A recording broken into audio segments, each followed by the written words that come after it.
Ooh, half a pound. No, sir. No, a pound. Yeah, 454 is a pound. Go ahead. Yeah. Remove that one.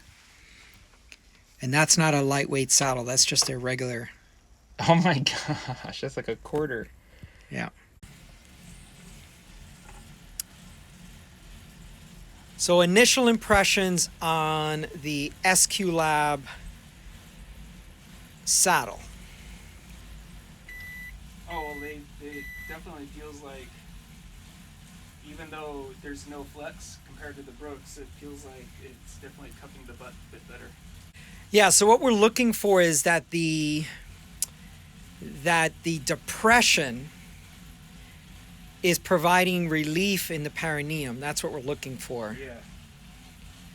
So that it takes the place of, let's say, the cutout on your Brooks saddle.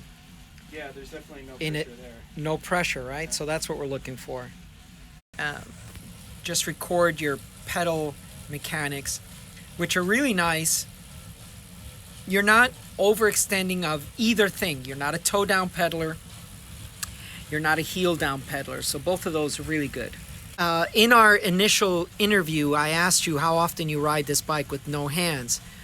What's your opinion now? We've slid the saddle back just a touch. In fact, we just centered the saddle in the rails. That's all we did. Okay. So how does the pressure feel on your hands now? It does feel a little lighter. I'm trying not to have some sort of confirmation bias or something. Yeah.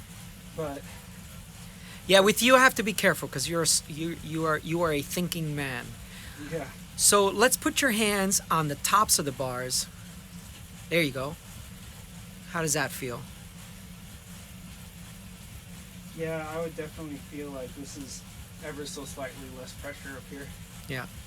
So we're in a static environment. Can you sit up for me? All the way. There you go. Now, of course, we're not trying to balance the bike, but I just want to give you a feel for what this is going to possibly feel like. Okay, go ahead and put your hands back on the tops. Yeah. And bend your elbows slightly, sir. Yeah. And then turn them in towards your chest. There you go. This feels unnatural and uncomfortable in a trainer stand, but when you're outside fighting a 15 mile per hour, 20 mile per hour headwind, you do try to shrink your whole frontal to avoid the wind. Yeah. Okay. Yeah, this feels like so much better. Being a little further back, it's so counterintuitive because this whole time I was fighting like falling off the front, but it's further back and I'm feeling very secure here. Okay, so just for the viewing public, because we did this off camera, what was your first strategy, your first fitting strategy? What were you trying to do? Oh, the first thing was just going by the supposed common knowledge and making sure that my knees were above my the pedal spindle. Yeah. And then just trying to get the saddle under me. Yeah. And I was having issues with falling off the front, so I put the saddle even more in the front. And then I would try doing the angles up and down, and nothing was comfortable, and I was falling off the front even when the angle was level. Yeah, so the saddle was really far forward. Yeah, and I never put it back because that seems like that was the exact opposite direction of where I needed to go. So yeah. And what was one of the first things I said when I looked at your bike? Saddle was really far forward. And a zero offset. Zero offset. I even had a rear bias offset up by 5 millimeters or 5 centimeters. I took it off because I thought it was too far back. Yeah. Which you could chase on your own forever. Uh-huh. But if you come to a fitter, I mean, look how quickly we've been able to dial in a completely different saddle. Completely different, because this is a rigid saddle, finger quote on rigid, compared to the Brooks flexible saddle. Can you hold this saddle up and just kind of show the viewers what I meant by, go ahead and squeeze it with both hands. If you can. Yeah, you can. No, come off of the bar. There you go. Yeah, I can do that. You can do that now, right? So notice all the flex in this saddle. And generally that's probably a good thing But tell me what you feel now with a finger quote rigid saddle. Well, I feel less pressure in specific areas. It does feel like everything's spread out more. And I thought that this was gonna, like this wide fan, I thought that it was gonna be like up on here on the sit bones, but I think because it collapses in the middle, I just end up going forward. And then what you're doing is you're trying to tilt the nose up all the time. Yeah, which was just putting a lot of pressure where I don't want it. That's right. But I feel like I could go out right now on this. Yeah. That's how the fit feels right now. It's like Yeah. I'm ready to see what it's like after 30 miles. Hand pressure. How does the hand pressure feel at this point compared to how you used to ride this bike? Yeah, I would say it's lighter, Yeah. to be sure, now that we've gone back even further. Yeah. This doesn't feel bad right now. Yeah. I do say this with a grain of salt because, 10 minutes here is going to be a little bit different. Sure. Yeah. But, there are already improvements. Yep. In the first few minutes, Yes. and the rest is like nothing's worse. So that's where I'm at right now. Yeah. So let's talk about something else, though. I mentioned this off camera. Your hand should be really light on the bars. We're always trying to find that good balance point where we have more than enough weight on our butt and very little weight on our hands. And an example I give people is, do you know what a T-Rex dinosaur looks like? Oh, yeah. Yeah. So really, really big legs and lower body, but their arms are just tiny little flaily things, right? So that's how we ride a bike. Yeah. We have very little pressure on our hands and our shoulders and stuff like that, and we have all of the weight on our butt. So I want you to kind of think about that T-Rex as you are, finding your balance point on the bike. And when you're descending and when you're doing other stuff like that, the lighter front end is going to feel so much more, responsive, but actually more secure. Uh-huh. Yeah. Yeah. You couldn't do that before, could you? Not really, no. Like I would have to tense up my entire core and make sure I wasn't going to fall over, but... Yeah. Which is also not a bad thing to work on your core strength. Oh, yeah. Okay. When it comes to the hands... Yep. It's kind of funny. It's like the cockpit is coming up to meet me, Yep. which means that I'm not like reaching super far down Right. to get to it, which is another one of those counterintuitive things, because you figure if you put the seat back that you'd just be like reaching across the table for it, but it does feel like it's coming up to meet me a little bit. Yeah. And we've not moved the front end, by the way. No. Yeah, we haven't moved anything on the front end. The pedaling feels a little bit more open. Yeah. I'm still not locking out. Yeah. And the seat itself still feels good. Right. I do feel maybe some less pressure up here. Yes. I feel the cockpit is a little bit closer to me. Yes. And because of that, I think I'm probably going to be a little bit more aero since I'm lower. Yes. This position, I think it's maybe slightly more comfy. It's definitely more comfy than the last saddle. Yeah. This feels better because the angle up to here, like with my arms coming down from a bigger angle like this. Yeah. It's not doing that anymore. So the webbing doesn't have as much pressure as it used to. One of the things I'd like to do is see if maybe rotating those bars down just a touch. Yeah. Yeah. Just to get that, the bottom of that bar to get it a little bit more level.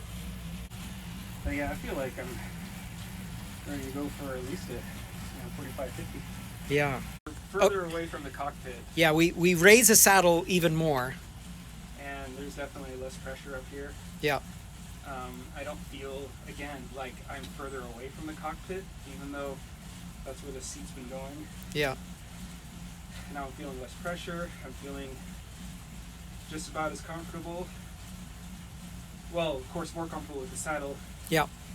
More comfortable in the terms like I never really got numb hands, but Oh, good, good. You know, I would have to constantly just. Well, we all do over the that. place. Yeah. We have alternate hand positions, Yeah. and it is good to have them, but Yeah. not need them. In other words, oh my God, my hands are numb. I got to move. Yeah. But yeah, this it's one of those things where now I'm just like ready to get on the road. Yeah, I know. You're excited. This happens quite often when I do a bike fit.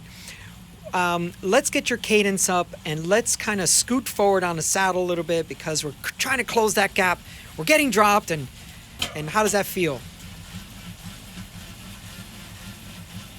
Oh yeah, that feels good. Okay, we've rotated the bars down a little bit and brought the shifter hoods down a little bit too, because they were, as an assembly, we rotated the bars down. Yeah. What's your initial impression? So the first thing to check for me is up here to make sure that the default position is good. Yep. And so far, you know, I think I probably have a little more weight on the hoods. Yep. So, and because these are more level, they feel quite fine. Yeah. I don't feel like I'm reaching for these guys at all. Down here, the ends are a little bit closer. Yep. This is like now like another position to do. Down here, it feels good. A little bit easier to reach these guys. Yep. There's a little bit more weight on my, what is this, the radius or whatever? Yeah. A little more weight there. And You're too smart for me. I kind of call that a forearm. yeah, or a wrist. yeah, right. So there's more weight on the wrist, but not like I'm putting weight on it. It's just that it's balanced between the front and the palm now. Would it be fair to say it's more stable to be able to put a little bit more weight and kind of balance? Oh yeah, it's like you're putting a little bit less weight on the palms. Now this was a rotation of like literally 3 millimeters. I mean, it was not much, but it's pretty amazing how just that little bit. Yeah, this position from my last ride on last Saturday to right now, this bike feels like way more racy, but more comfortable too, which is a very good thing to have. That's where I was going. Go ahead and just take a little bit of weight off your hands. Yeah, that's okay because you're indoors, you're on a trainer. Yeah. Could you do that before? Not for that long, no. No. Now wait till you're outside and you have the benefit of more resistance than you have now. Okay.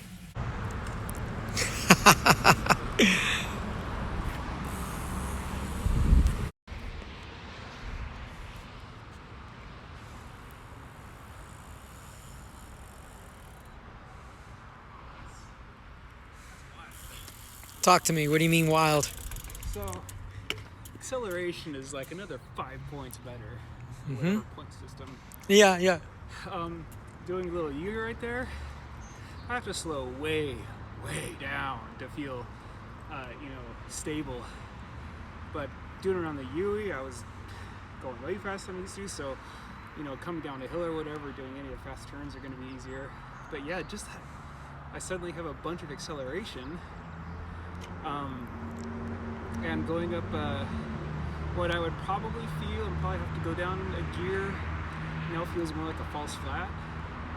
It's a huge change. Yeah. The figure 8 kind of thing you did back there, would you think that has something to, or the ease of being able to do that, would you think has something to do with your weight distribution now that we're further back on the rear axle as opposed to more weight and emphasis on the front axle because you had your saddle so far forward? Yeah. Well, it's tough because I know that that's what is supposed to happen, so I'm trying not to think that that's what's going on, but I think that, because you're just not putting so much weight on the front that every little juke is putting your center of mass too too far to the side either way. And remember that one of the things I also mentioned upstairs was we'd like to get a longer stem on this at some point, which would have been completely like hair on fire if I would have said that to you when you had your saddle forward. What? Even longer stem? Yeah, because the whole thing is I've been trying to get myself crunched apparently, and I was willing to go along with you to put it back in the top because, like, well, let's try it out, you know. Maybe I'll say, nope, that doesn't work. Yeah. But like you said, we're not welding it in place. yeah. Yeah. No, I like that line you said. Well, we're not welding it in place. Yeah, we can move it. What's your impressions now that you've had a few more minutes to ride it? Well, it's like I've got back what I've been missing for a few years now. What's that? So like I used to feel more powerful on the bike. I thought I was just aging, but I don't know, maybe it's just because it feels better or, you know, it's something in the brain, but I'm really excited about riding more. You know, I can't wait to get back and do a longer ride. It's just going up these little kickers around here, it's like they're half the grade now. Oh my God, that sounds wonderful.